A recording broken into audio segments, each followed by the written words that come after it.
बात मेरठ की करते हैं तो मेरठ के किठौर विधानसभा क्षेत्र के गांव पचवा में किसानों ने बिजली बिल को लेकर साथ ही बिजली सुविधा को लेकर संतुष्टि जताई है और कहा है कि मेरठ के अंदर जिस तरह से किठौर विधानसभा क्षेत्र में विकास हुआ है ऐसा कोई क्षेत्र नहीं है, विधानसभा के अंदर कोई ऐसा गांव नहीं है जहां पर विकास नहीं हुआ हो। बीजेपी सरकार में भैंस चोरी, मोटर चोरी जो किसानों के लिए बड़ा झटका लगा रहता था, आज देखने को नहीं मिलता। आमतौर पर जनता संतुष्ट नजर आ रही है।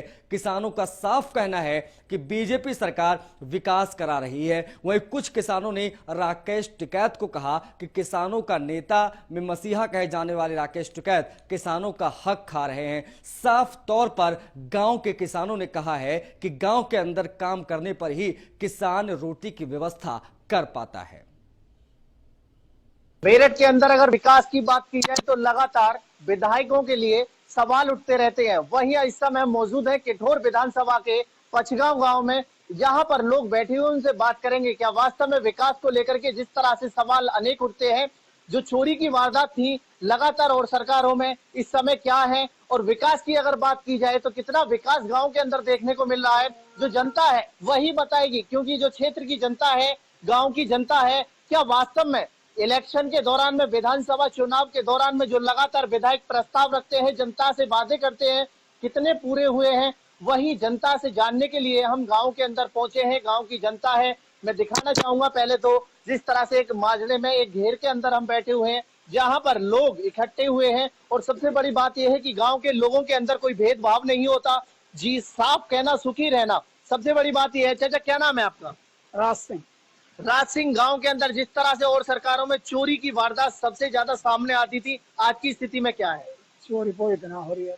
मोटर चोरी को लेकर के, भैंस चोरी को लेकर के लोग परेशान नजर आते थे, आज की स्थिति क्या है? ठीक है। अब तो कोरोना काल के चलते जिस तरह से लगातार समस्या हुई थी, आज की स्थिति की बात की जाए, कितने विधायक ने आपका सहयोग किया था? खूब खराब है। आपका क्या नाम है भैया?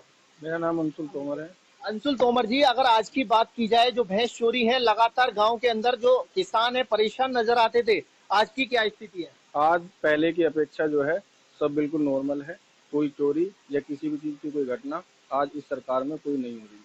देखिए, लगातार अधिकारियों के पास चक्कर लगाने पड़ते थे। आज की अगर स्थिति की बीजेपी सरकार की बात की जाए तो कितने चक्कर लगाने पड़ते हैं किसी काम को लेकर? अधिकारियों के पास तक पहुंचने का नंबर ही नहीं आता। जिस विभाग में जहाँ चले जाएं, वहीं कर्मचारी उस मामले को वहीं समय निपटारा करने की कोशिश करते हैं और उसी चीज का वहीं साथ के साथ समाधान करते हैं। पहले रिश्वतखोरी बहुत ज्यादा देखने को मिलती थी, आज की स्थिति में क्या रिश्वतखोरी देखने को मिल रही है? रिश्वतखोरी की लेने की तो बहुत दूर की बात है। सामने वाले आदमी, अधिकारी और कर्मचारी उस चीज का जिक्र तक नहीं कर पाते। ये लगातार किसानों का साफ कहना है, जो किसान करके धरना प्रदर्शन चल रहा है, राकेश टिकैत मसीहा बने हुए हैं। आमतौर पर किसानों का साफ कहना है कि किसानों के पास काम इतना होता है कि बैठने के लिए कहाँ फुर्सत होती है।